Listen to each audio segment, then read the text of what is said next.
Baik, saya ingin membahas tentang amalan sehari-hari yang bisa membawa kepada hidup kita berkah dan banyak rizki. Ya, belum kan? Ya. Jadi ada amalan-amalan sehari-hari yang sepertinya biasa-biasa saja dan sudah kita lakukan, tapi membawa keberkahan dalam kehidupan kita dan membawa banyak rizki buat kita semua. Gitu. Salah satunya apa? Salah satunya amalan yang membawa keberkahan dari rezeki buat kita itu adalah silaturahmi. Ini silaturahmi. Kita di sini itu salah satunya apa? Menuntut ilmu, talabul ilmi dan silaturahmi. Sepelekan sepertinya itu sudah kita lakukan setiap hari silaturahmi, ya. Kan kita itu disuruh, orang-orang yang beriman itu disuruh untuk menyambung tali silaturahmi. Surat 8 di ayatnya yang 1. Coba dibuka. Surat 8 ayatnya 1. Diambil yang tengah-tengah gitu, ya. Dan silaturahmi yang kita lakukan adalah ukhuwah Islamiyah di antara kita. Innamal mu'minuna ikhwah. Sesungguhnya sesama mukmin itu bersaudara. Kita ini bersaudara. Apa ikatannya? Ikatannya iman. Ya enggak kenal kan dulu. Tapi karena ikatan iman kita belajar di sini gitu ya. Akhirnya kita jadi bersaudara. Ya. Surat 8 ayat 1. Mohon baca tuh. Pakai sambungan dulu. Nggak kelihatan, udah tua ya. Ya, Masya Allah. Ya, fattaqullaha wa aslihu data bainikum. Bertakwalah kepada Allah dan perbaikilah hubungan di antara sesamamu. Kan tengah-tengah. Fattaqullaha wa aslihu data bainikum. Bertakwa kepada Allah, sambung tali silaturahmi. Dalam sebuah hadis Rasulullah SAW bersabda, ittaqullaha wasilu arhamakum. Mirip bertakwa kepada Allah, sambung tali silaturahmi. Ternyata menyambung tali silaturahmi ini dicontohkan oleh Rasulullah. Rasulullah tidak akan banyak pengikutnya sampai sekarang kalau Rasulullah tidak bersilaturahmi. Silaturahminya sampai ke Indonesia loh zaman sahabat, ya. Jadi bukan pedagang gujarat, bukan. Tapi di zaman Khulafaur Rasyidin, di zaman Rasulullah pun ketika hijrah ke Habasyah itu ada yang melipir ke Indonesia. Jadi di Indonesia itu tua ya Islamnya itu, gitu ya. Dikatakan dalam sebuah hadis, barang siapa ingin dilapangkan pintu rizki untuknya dan dipanjangkan umurnya, hendaklah ia menyambung tali silaturahmi. Percaya enggak? Ya. Menyambung tali silaturahmi, Allah janji akan dilapangkan rizkinya dan dipanjangkan umurnya. Ya, makanya tadi di situ dikatakan beriman bertakwa kepada Allah, sambung tali silaturahmi, karena menyambung tali silaturahmi itu kerjaan orang yang bertakwa. Ya, kalau bisa nyambung kenapa mutus? Iya enggak? Kan mutus silaturahmi itu jatahnya cuma berapa hari? 3 hari. Dan setelah itu enggak bau surga. Ada yang di sini sudah setahun masih bertahan? Innalillahi wa inna ilaihi raji'un.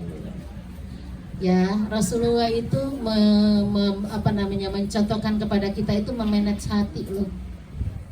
Hati. Memanage hati itu luar biasa. Kan Rasul laki, kita kan perempuan. Sampai dalam nusuknya. Nah, ya. Karena apa? Dalam sebuah hadis ya, Rasulullah SAW bersabda, orang yang memutus tali silaturahmi itu ya tidak akan masuk surga. Orang yang memutus tali silaturahmi, la yadkhulul jannata qati'ur rahim. Tidak akan masuk surga orang yang memutus tali silaturahmi. Ayo cepet disambung. Kalau ada yang mutus-mutus disambung. Kok belum kena juga, di WA sudah, disapa sudah, di ini sudah, belum kena, bacain doa. Suka baca Robitoh enggak? Suka maksurat enggak? Kok belum pada maksurat toh? Minta tuh mak putrian maksurat, baca enggak? Ketika baca akhir mak surat itu, Allahumma innaka ta'lamu anna hadhil qulub, ini doa kesatuan hati. Jadi kalau ada orang yang benci sama kita, sudah kita silaturahim nggak kena, sudah kita ini bacain itu, bayangin aja.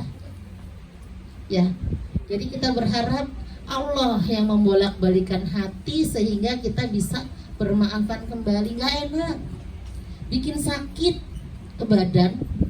Ya, kalau kita nanya itu ke Ustadz siapa? Danu, dengkul saya sakit Ustadz, dengkul saya sakit. Ibu sih kesel sama lakinya, tahan, ya kan, uring-uringan. Mana hati ini, sakit pinggang. Ya, ada kan begitu kan, pasti jawabannya itu masalah-masalah hati semuanya gitu ya. Hati ibarat raja memerintah, rusak raja, rusak rakyatnya. Tuh hati itu segumpal daging ya. Kalau dia baik, seluruhnya baik, sampai kesehatannya baik. Kalau dia buruk, zon melulu isinya, maka seluruhnya akan buruk dan kita akan sakit ya. Jadi hati yang sakit itu badannya juga ikut sakit. Percaya enggak? Iya, marah melulu, emosi jiwa melulu. Itu yang bikin linu dengkul, linu pinggang dan lain sebagainya itu. Ya, kan biasa Umi namanya ibu-ibu, 20.000 kata harus keluar. Kan keluar 20.000 kata nggak harus marah. Iya. Ya, saya sekarang itu di rumah sendirian melulu. Kalau anak saya ngajar duaan, Mbak Abinya ngajar, saya sendirian di rumah. Saya mau ketika nggak usah Umi, capek kasihan gitu. Terus apa yang harus saya ini? Saya marah-marah teriak? Enggak, ada banyak yang harus kita keluarkan. Ketika kita sendirian ada zikrullah, ya enggak?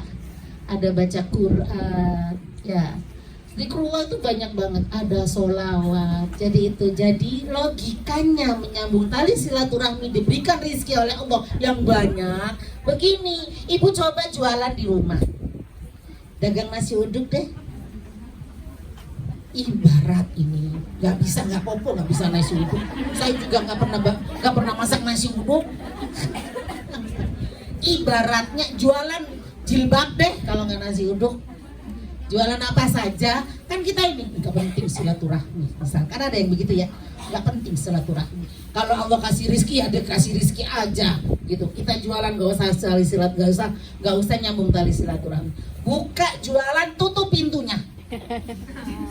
Kan nggak silaturahmi kita. Buat sampai sore nggak ada yang datang ke rumah kita beli. Marketing itu silaturahmi loh. Ada yang pesen nggak nih, aku jualan di WA grup jret, ya nggak? Itu silaturahmi. Makanya itu logika kitanya itu kesana.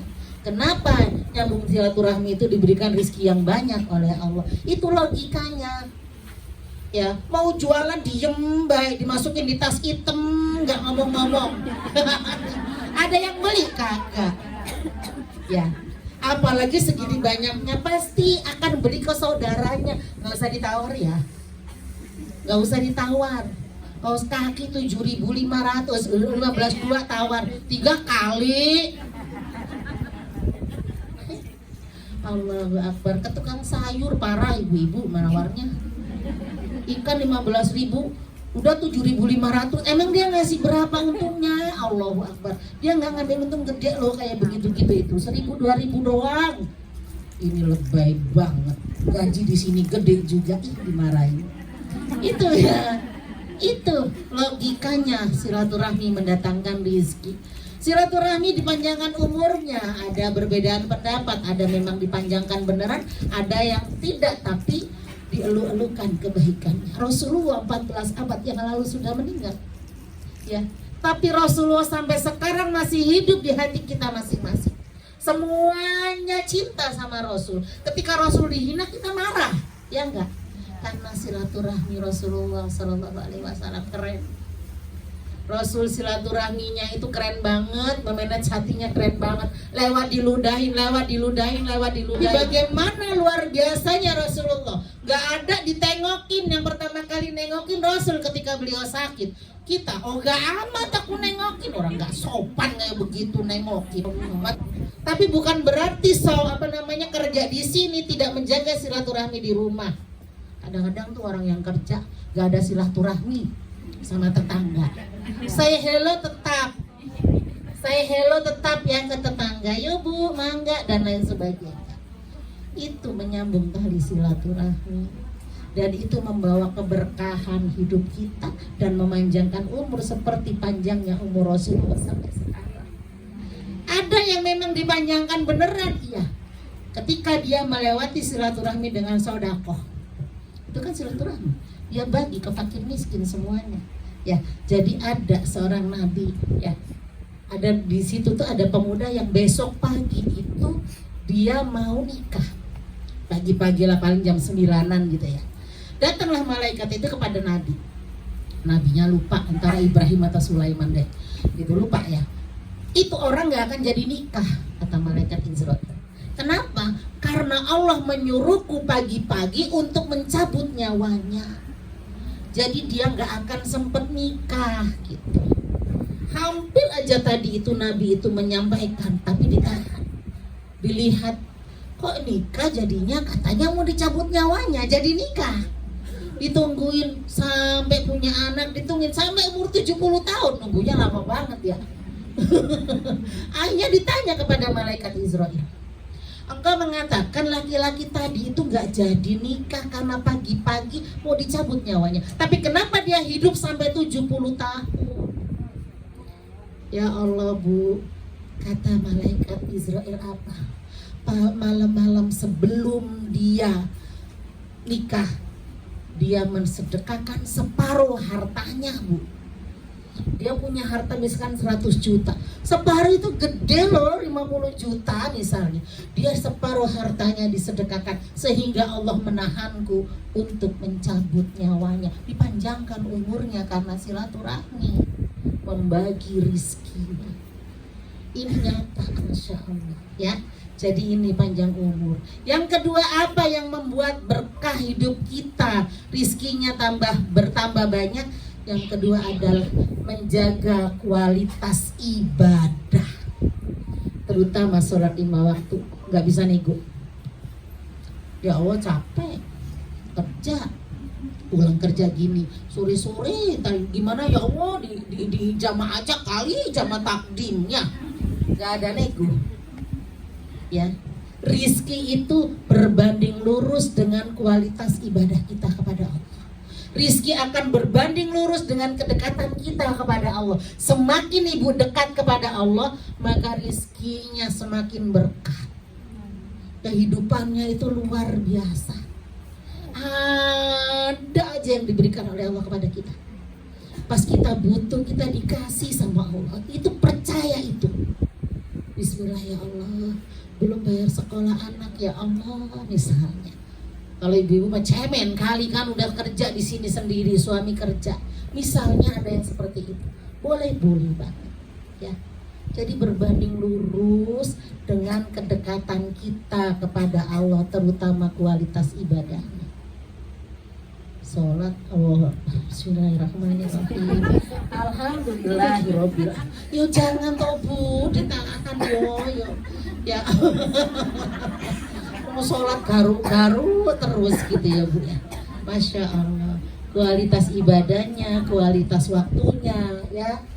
Waktunya, kalau kerja bisa kan menjaga waktu tetap. Ya, nggak kayak kalau nggak cuma Jumat saja kan, menjaga kualitas waktunya. Ya bu, jangan cepat-cepat. Sujud, Allahu Akbar. Kejar waktu. Ya bu, ibu saya ingetin kenapa sujud jangan cepet-cepet. Di otak kita ini ada satu titik yang ketika kita berdiri begini tidak kemasukan oksigen, kecuali sujud itu sudah Allah berikan. Ada titik ya, kalau bahasa saya itu titik gospel. Ya, di Dia kalau tidak pernah sholat, gak pernah dia bakaran keisi oksigen. Ya, titik di situ kosong. Ketika kita sujud kepada Allah, oksigen itu ngalir. Makanya jangan cepet-cepet baru oksigennya di pundak. Suara Allahu Akbar. Belum sampai ke otak kita, nanti pusingnya gak hilang. Masih emosi jiwa nanti. Ya. Jadi kalau misalkan lagi linu, dengkulnya nggak bisa, yang biasa selonjor, sekali waktu tetap harus sujud. Saya kadang kalau kuman linu ya selonjor memang, iya, ya tetap harus ada sujudnya. Seharian itu diambil. Mungkin kalau subuh masih bisa, ya kan subuh nggak terlalu sakit banget dengkulnya, itu tolong ada sujudnya, agak panjangan. Ya, tadi kan saya contohin juga panjang kan, saya sujud itu minimal 5 nggak apa-apa. Jangan cuma 3, Allahu Akbar. 5 boleh, 7 boleh, 9 boleh. Saya sujud terakhir tadi saya baca 9. Ya Bu. Jadi kualitas ibadah bukan hanya sholat 5 waktu ya, ditambah ya 40 rakaat minimal, sudah belum? Kenceng lagi ya Bu ya.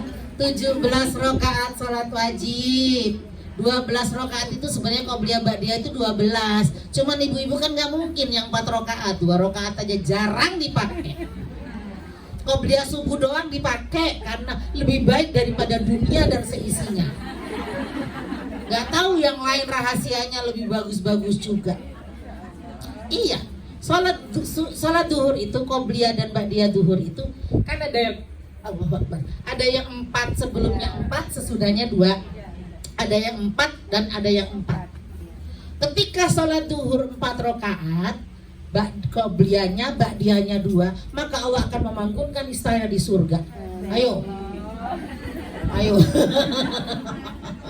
Ketika 4 rakaat ya, sebelumnya duhurnya 4 rakaat, ba'diyahnya 4 rakaat, panasnya, maka Allah akan mengharamkan diri kita dari api neraka. Loh, ayo,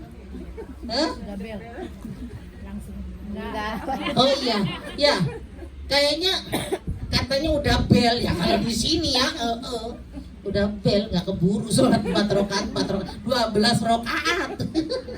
Minimal ambillah yang 2 dulu. Ya, jadi udah 17 ditambah 10, 27. Ya, witir sudah tiap hari belum? Ya, sholat isya. Suka ba'diyah isya enggak? Ba'diyah isya enggak? Iya. Ya, habis gitu bangun 1 rakaat aja. Berat enggak? Berat enggak? Bener ya, ntar malam bangun 1 rakaat saja, trikul. Kulhu, kulaudu birabbil falaq, kulaudu birabbin nas. Berat enggak? Alhamdulillah. Mulai ntar malam sholat witir jangan ditinggal habis sholat isya. Ya, janji ya Allah, sudah pada janji nih ya Allah di depan sini ya Allah. Biarin urusannya sama Allah. Ya. Nah, 1 rakaat aja kok cek pelite toh ya Allah Bu. Cuman 1 rakaat trikul. Gimana Utsman bin Affan 1 rakaat dari habis salat ba'diyah isya sampai ke subuh, suratnya apa? 30 juz. Itu sampai pagi lah, ibu cuman trikul doang aja kok cek males sih, astagfirullahaladzim ya. Walentar malam ya, diterusin sampai terus. Witir itu sholat yang sangat disukai oleh Allah, karena Allah witir. Dan walaupun kita kerjakan habis isya, masih termasuk sholat malam.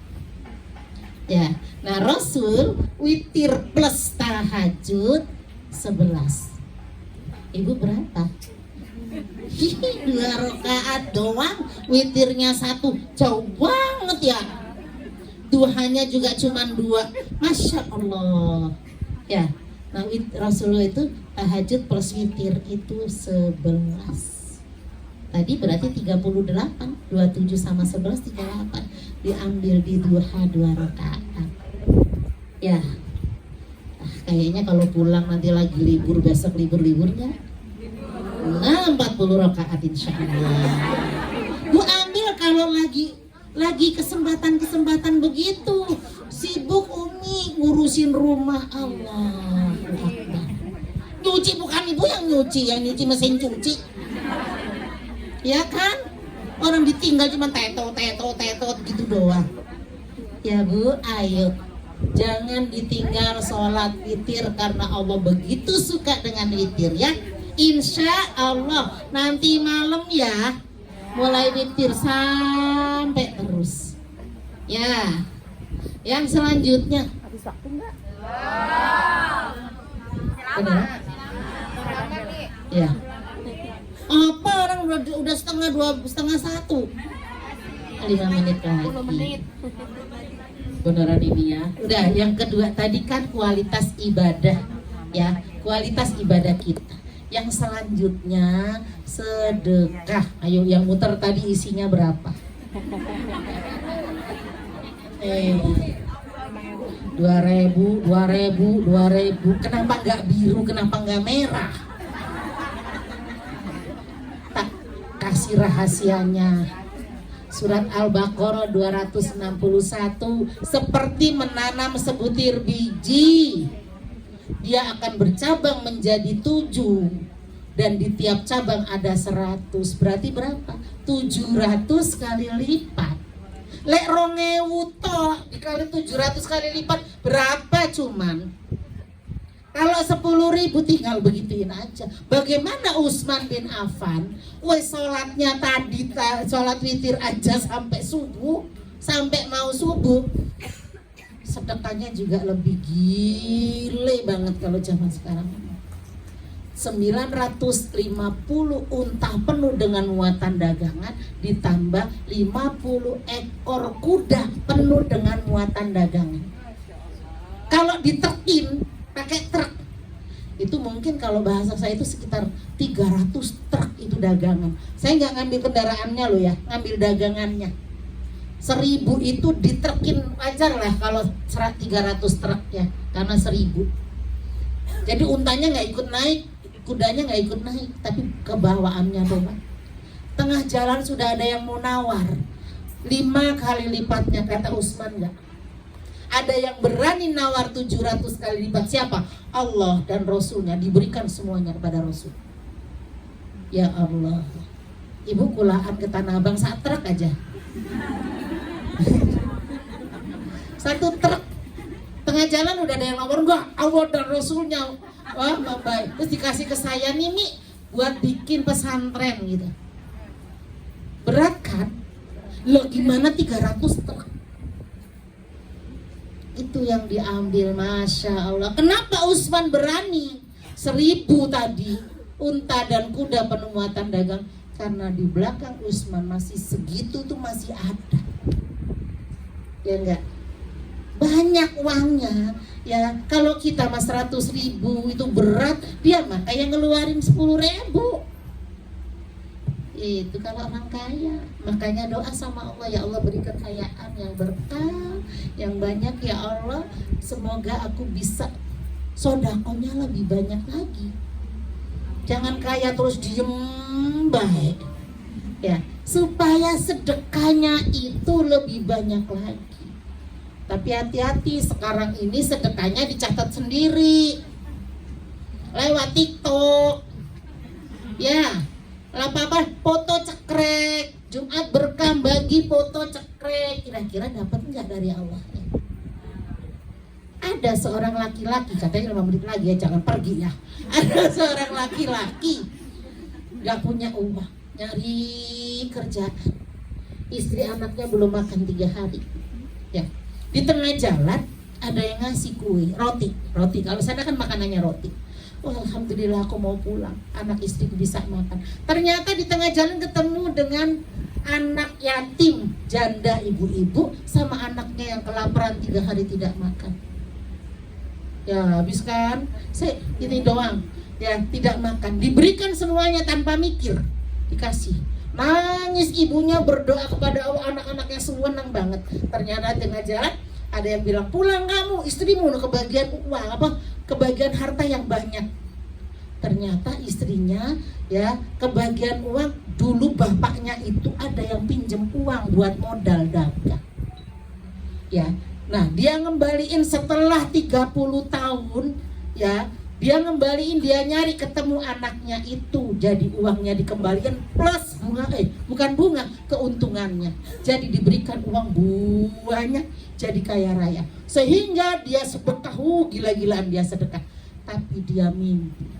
Ternyata di hari kemudian itu pas penimbangan ya, dia udah yakin masuk surga aku. Karena amalku banyak. Aku masuk surga. Ditimbang seluruh infak sedekahnya dengan amalnya, ternyata apa? Infaknya nggak ada artinya, kesalahannya yang naik. Ya Allah, segitu banyaknya aku sodako, nggak ada yang diterima oleh Allah. Tunggu, kata malaikat, ada satu amalan lagi yang belum ditimbang. Ternyata apa? Roti yang diberikan kepada anak yatim tadi ditimbang. Kesenangannya, kebahagiaan anak yatim tadi ditimbang. Sehingga dia tiung jadi tengah, separuh. Ya Allah, masih separuh, belum bisa masuk surga. Akhirnya tadi ditimbang lagi. Ibu tadi nangis dan berdoa, ditimbang. Ternyata itu yang memberatkan amalannya. Jadi segitu banyak sodakoh yang diberikan, yang diterima oleh Allah adalah 3 buah roti. Karena dia nggak mikir apa-apa, dia ikhlaskan. Gitu ya. Jadi itu baik ibu-ibu yang dirahmati oleh Allah Subhanahu Wa Taala. Nanti kita sambung ya, insya Allah. Ya, kurang lebihnya mohon maaf. Assalamualaikum warahmatullahi wabarakatuh. Door press.